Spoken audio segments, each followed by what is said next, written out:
9 जनवरी है और भागलपुर राष्ट्रीय अनुसूचित जनजाति वाला जी आई हैं और यूपी से एमपी भी रह चुकी है। मैं उनसे कुछ महत्वपूर्ण सवाल करता हूं और बहुत इनका लंबा करियर रहा, राजनीतिक में बहुत महत्वपूर्ण पदों पर रही। अंजू बाला जी नमस्ते, भागलपुर सिल्क सिटी में आपका स्वागत है। Thank you. कल आप देर रात यहाँ आए, कैसा मीटिंग आपका रहा? ये मीटिंग हमारी टाइम टू टाइम होती रहती है और अभी क्योंकि पूरे भारतवर्ष में हम लोग घूम रहे हैं, राजस्थान में भी अभी हमने फुल कमीशन का रिव्यू भी किया था और आपके बिहार में भी बहुत जल्दी हो रहा है, फुल कमीशन आ रहा है। उससे पहले हम लोग डिवीज़न लेवल पे रिव्यू कर रहे हैं और आज जैसे आपने देखा कि आपके भागलपुर में ही मैं आई हूँ और अभी मैं प्रस्थान कर रही हूँ मुंगेर के लिए, क्योंकि लास्ट मेरा डिवीज़न बचेगा मुंगेर। और हमारा विज़न एक ही है कमीशन का, क्योंकि ये सेफ गार्ड के लिए बना है, अनुसूचित जाति के लिए। कहीं भी इनके साथ गलत हो रहा है, इनकी भावनाओं को ठेस पहुंच रही है, जो प्रधानमंत्री की योजनाएं हैं भारत सरकार की और राज्य सरकार की, क्या वो योजनाएं धरातल पर पहुंच पा रही हैं? क्या इनके साथ कहीं गलत हो रहा है? जो इनको मिलना चाहिए वो मिल रहा है कि नहीं मिल रहा है? जैसे अभी आपने देखा होगा बहुत सारे लोगों ने अपनी समस्या भी मुझे अवगत कराया, क्यों इनके साथ ऐसा भेदभाव हो रहा है। और टाइम टू टाइम हम मीटिंग करते हैं, वो पूरा रिव्यू हम रखते हैं कि इनकी अधिकार इनके तक कैसे पहुंचे। अंजू बाला जी लंबा करियर आपका है, कहाँ से पढ़ाई लिखाई की? ये अच्छा प्रश्न आपने किया है, तो क्योंकि मैं जम्मू कश्मीर की बेटी हूँ और मेरा स्कूलिंग वहीं से हुई और कॉलेज में भी मैं अपना डिस्ट्रिक्ट कठुआ से डिग्री कॉलेज से किया, फिर जम्मू यूनिवर्सिटी से मैंने संस्कृत में एमए किया। उसके बाद मेरी मैरिज यूपी में हुई, 2010 से मैं ब्लॉक प्रमुख रही। उसके बाद मेंबर ऑफ पार्लियामेंट, मैंने सदन में भी आपके सभी की ब्लेसिंग से काम भी किया और कमेटियों के अलग अलग मेंबर भी रही। बाहर जाने का भी मौका मिला। यूपी में किस? मैं यूपी से लोकसभा मिश्रिक से सांसद रही, जिसमें 3 जिले आते थे, सीतापुर, कानपुर, हरदोई। और आज आपके सामने देखिए, जम्मू कश्मीर की बेटी है, भागलपुर बिहार में ऐसा कम सौभाग्य लोगों को मिलता होगा कि जम्मू कश्मीर की बेटी बिहार में बेहतर कार्य करने के लिए, आप देखिए यूपी में महत्वपूर्ण सांसद पे पद पर रही और आज आम लोगों की समस्या जिस तरह से इन्होंने सुनी है, मैं देख रहा था। और सुबह लंबे घंटों तक आपने मीटिंग की कमिश्नर के यहाँ, क्या क्या मीटिंग में बात हुई मैडम? काफ़ी सारे मुद्दे आए, क्योंकि हम लोग एक क्वेश्चन आर भेजते हैं, हमारे 36 क्वेश्चन होते हैं, उसमें हर एक रिलेटेड होते हैं, क्या योजना आ रही है, किस में इन्होंने काम किया है। लेकिन थोड़ा सा हम लोग असंतुष्ट हुए एजुकेशन को देख के, क्योंकि एजुकेशन के बिना कुछ भी नहीं है और उसमें बहुत सारी चीज़ों पे अभी कमी मिली है और वो जल्दी सुधार होगा, ऐसी मुझे उम्मीद है। जो इंस्ट्रक्शन हम एक बड़ा मामला था, बिहार का नवादा एसपी ने जनजाति के पुलिस अफसर को हाजत में बंद कर दिया था। ये आपके यहाँ लिखा पढ़ी भी हुई थी और लंबा लिखा पढ़ी हुई थी, एडीजी स्तर के अधिकारियों ने लेटर भी लिखा था। इस मामले में कुछ संज्ञान? ये अभी मुझे आपके माध्यम से पता चला। अगर ऐसा है तो वो फाइल मैं ओपन करा लेती हूँ। उसमें जो भी जैसा गलत करेगा उसके लिए फिर वो कोई किसी भी पद पे, अफसर को बंद कर दिया था। उसमें कोई किसी भी पद पे रहता है, हम उस पे ये नहीं जाते हैं। गलती की होगी तो वो चीफ सेक्रेटरी क्यों ना हो, डीजीपी क्यों ना हो, उसके लिए कमीशन सबके लिए बराबर है। और जो जिसके अभी हम फाइल ओपन कराएंगे उसमें पता करते कैसा है, फिर वैसा निर्णय। मैडम, सांसद का कार्यकाल आपका रहा, कैसा लगा यूपी आपको? लंबे समय से यूपी में आप काम कर रहे हैं। देखिए, सांसद बना के जब पब्लिक भेजती है आपको, बहुत सारी उम्मीदें उनकी होती है और मैंने वो कोशिश भी की, क्योंकि मेरे पे तो 3 स्टेटों की रिस्पांसिबिलिटी थी। क्योंकि जब मैं जम्मू की बेटी हूँ और मेरे ननिहाल आपको पता नहीं है पंजाब में है और मैरिज यूपी में हुई, तो एक बेटी के तौर पे, एक बहू के तौर पे बहुत सारी रिस्पांसिबिलिटियाँ भी होती है। लेकिन मैं खुश हूँ कि एक जम्मू कश्मीर की बेटी को यूपी में जो उनकी बहू थी उसको बेटी बना के सदन में पहुँचाया।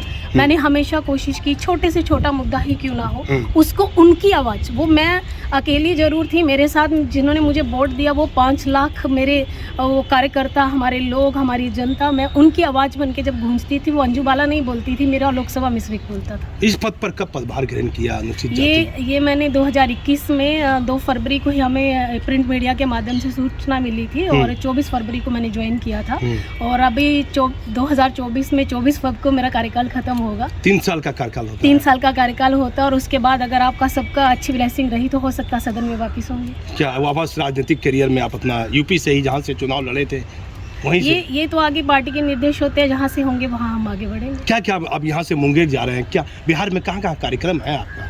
अभी तो फिलहाल जैसे मैंने बताया लगातार 3 महीने से हमारा कार्य चल ही रहा है और लास्ट डिवीज़न मेरा मुंगेर बचा है और इसको कंप्लीट करने के बाद 16 या 17 मार्च में हमारा फुल कमीशन आ रहा है, जिसमें पूरा बिहार का जो भी पूरा प्रशासन उसमें रहेगा और ये सारे बिंदुओं पे, सारे पहलुओं पे जो हमारी चर्चा हुई है उस पर वो डिस्कशन। मैडम, मेरा एक महत्वपूर्ण सवाल रहेगा, इतने महत्वपूर्ण पद पर आप हैं, अनुसूचित जनजाति के लोगों को मान सम्मान कहीं ना कहीं अधिकारी के द्वारा कम दिया जाता है, प्रताड़ित किया जाता है, ऐसा प्राय देखा जाता है, तो ऐसे अफसर को क्या कहना चाहिएगा कि सबको एक नज़र से देखे?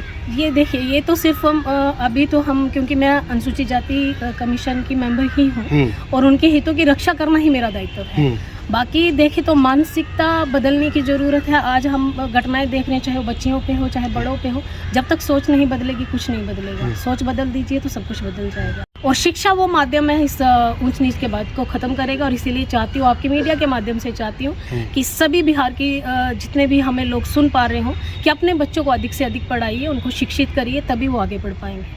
क्या मतलब मैडम, मतलब मेरा कहने का मतलब ये था कि पूरा मीटिंग करने के बाद क्या दोबारा फिर कभी भागलपुर स्मार्ट सिटी आइएगा कि नहीं? बिल्कुल, क्यों नहीं आएंगे। हाँ। अगर आप बुलाएंगे तो हम जरूर आएंगे और हाँ। हम तो आते ही रहते हैं और भागलपुर अच्छा है, अच्छा डिवीज़न है। मीटिंग भी आज बहुत हद तक अच्छी भी रही और हम उम्मीद भी करते हैं कि आप दिन प्रतिदिन प्रगति करिए, आपका चैनल भी खूब आगे। ठीक है, धन्यवाद। ये अंजू वाला थी और अब ये अभी परेड लेगी, परेड लेने के बाद ये मुंगेर की ओर रवाना होगी। मैं भागलपुर से दीपक लौरेंगे। लेबर ऑफिस से लेबर की पंचायत जीत गया, काले लोगों को सब दलित और उसको हटा दिया गया। ये 12 की लिस्ट में सभी को हटा दिया। हाँ, सब क्यों हटाया? बताओ। हटाने का रीज़न यही है मैम कि हम लोग से पैसा मांगा जाता था, प्रत्येक महीना घूस के रूप में पैसा दो। कौन मांगता था? प्रिंसिपल। जाति सूचक गाली की तरह ये शिकायत ये कब से कर रहे थे ये सब? 8वां महीना बताया। नहीं, जब से स्टार्टिंग से कब स्टार्ट किए काली, मतलब कितने दिन तक बर्दाश्त किया? 10 साल से मैम हम लोग बर्दाश्त करते आ रहे हैं। चुप रहे जी।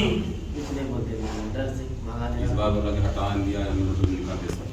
गाड़ी भी दिया था, अभी सोचल के मेरा उप शर्मा आयुक्त के पास गए हुए तो उन्होंने जांच किया तो जिनको ठेकेदार रखा गया था उनके पास लाइसेंस नहीं। लाइसेंस अगर लाइसेंस हमारे साथ साथ में सरकार का भी पैसा गबन कर रहे हैं।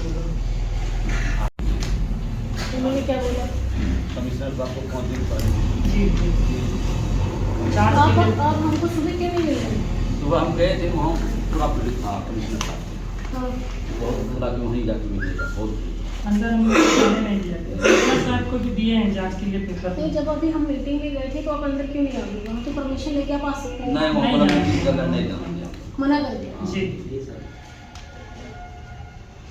हम लोग भटक रहे थे इधर दर का भटक रहे थे हम लोग। क्योंकि अगर आप सुबह आए होते ना तो इस पे आज ही डिसीजन हो जाता।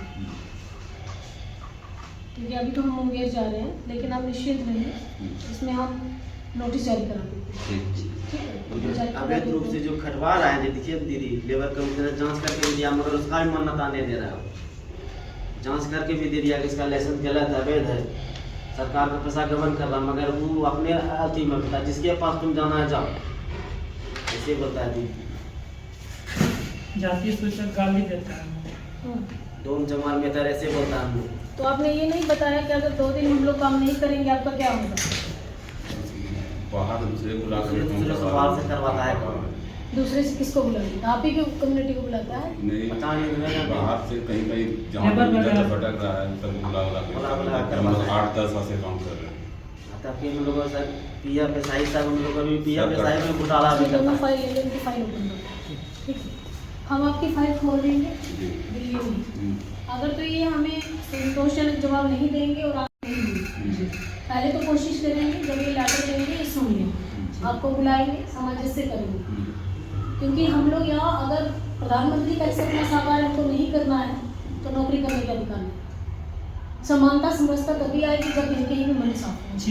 जी। अगर प्राइम मिनिस्टर सफाई कर्मचारी के पाँव धुलाने का काम करते हैं, वो एक लाइन एक पंक्ति में खड़ा करते हैं, तो सबका दायित्व बनता है कि ये भी प्यार से भाव से काम छोटा बड़ा नहीं होता। नहीं, हम लोग कोरोना मानसिकता बदलने की जरूरत है। कोरोना काल में तो अगर अभी भी इनकी मानसिकता कहीं ना कहीं अगर ठीक नहीं है तो कमीशन उसको बर्दाश्त करेगी। ठीक है, हम सुधारने का काम करेंगे, इसीलिए हम आए।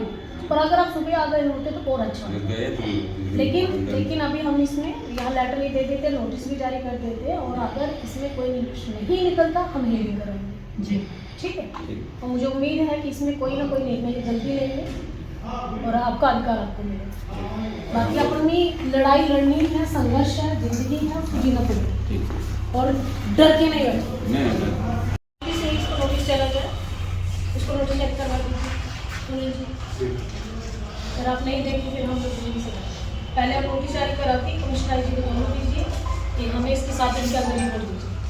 हाँ ठीक है, 7 दिन का टाइम देकर इसमें PDF की फाइल को भी मैं उसका ठीक है।